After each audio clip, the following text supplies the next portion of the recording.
গরুগুলো 3 দিন খাওয়া দিতে পারছি না। এই মুহূর্তে গরুগুলোও মরবে এবং আমরা মরবো, আমাদের পরিবার মরবে। দড়ি নিয়ে ঘুরছেন কেন? গলায় দড়ি দেওয়া ছাড়া আমাদের বিকল্প কোনো রাস্তা নেই। কুরবানি না করতে বলে মুসলমানরা জব্দ হয়ে যাবে, আপনার কি মনে হয়? জব্দ আমরাই হচ্ছি। আমাদের মরা ছাড়া কোনো উপায় নেই। শুধু আমি মরবো না, আমার সঙ্গে আমার পরিবার মরবে। গরু নিয়েই আমাদেরকে রাস্তায় গিয়ে আন্দোলন করতে হবে। আমরা ভোট দিয়ে এনেছি সরকারকে। 1.5 লাখ টাকা দেনা আছে এই গরুর উপরে, কিন্তু আমরা কি করব?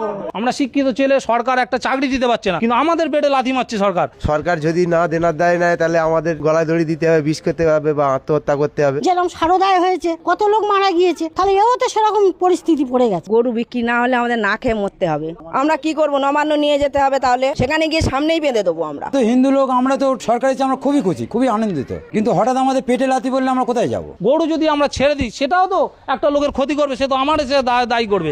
আজ যদি আমি একটা গরু ছেড়ে দিই, আমার টাকা চলে যাবে, আমার জীবন চলে যাবে, কিন্তু ওই যদি গরুটা গিয়ে যদি 10টা লোকের ক্ষতি করে, তার দায় কে নেবে? গরু জয় না করতে দেন, তাহলে গরু, হাঁস, মুরগি, ছাগল সব বন্ধ করুন। সরকার দায়িত্ব নিয়ে বলুক, গরু বাছুরগুলো আমরা নিয়ে নেবো, ন্যায্য মূল্যে নিয়ে নেবো, আমরা মুসলিমদের কাছে বেচবো না। তারা নিয়ে তারা কি করবে তারা বুঝুক। ব্যবসা না করতে দিলে তো আমরা মরে যাবো, তাহলে আমরা কি খাবো সারা বছর? যে যার মরতে হবে, এছাড়াও পথ নেই। আমাদের নিজেদের খাওয়া হবে না, গরুগুলোর প্রত্যেকে বসিয়ে খাওয়া দেবো, গরুটা কি করে রাখবো? আমরা তো মারা পড়ে যাবো। আপনারা গোশালা করে রেখেছেন, গোশালায় কটা গরু এরম চেয়ার আছে দেখান দিন। আমি যে জায়গাটা দাঁড়িয়ে আছি ঘোষপাড়া, তার চিত্রটা দেখছেন। একসময় কিন্তু এই সমস্ত মানুষদের যাদের টালির চাল খড়ের বাড়ি ছিল, কিন্তু এই গরু তারা ব্যবসা করার পরে 24 ঘন্টা পরিশ্রম করে তারা সুন্দরভাবে বাড়ি করেছে, ঘর করেছে, ছেলেদের লেখাপড়া শিখিয়েছে, সুন্দরভাবে জীবনযাপন করছে। আরো একটি খাটালে এসেছি, খাটালে গরুর চিত্র দেখাবো আর এবং একটি দাদার সঙ্গে কথা বলবো। দাদা, এই ব্যবসা কতদিন আপনাদের? আমাদের 20-25 বছর এই ব্যবসা। কি নাম আপনার? সুরজিৎ ঘোষ। আচ্ছা, এই যে সরকার যে আইন করেছে, এই আইনের বলবৎ যদি হয় তাহলে কিন্তু একটা গরু বা মোষ বিক্রি হবে না, কি করবেন আপনারা? পুরো একদম মানে রাস্তায় বসে যেতে হবে আমাদের,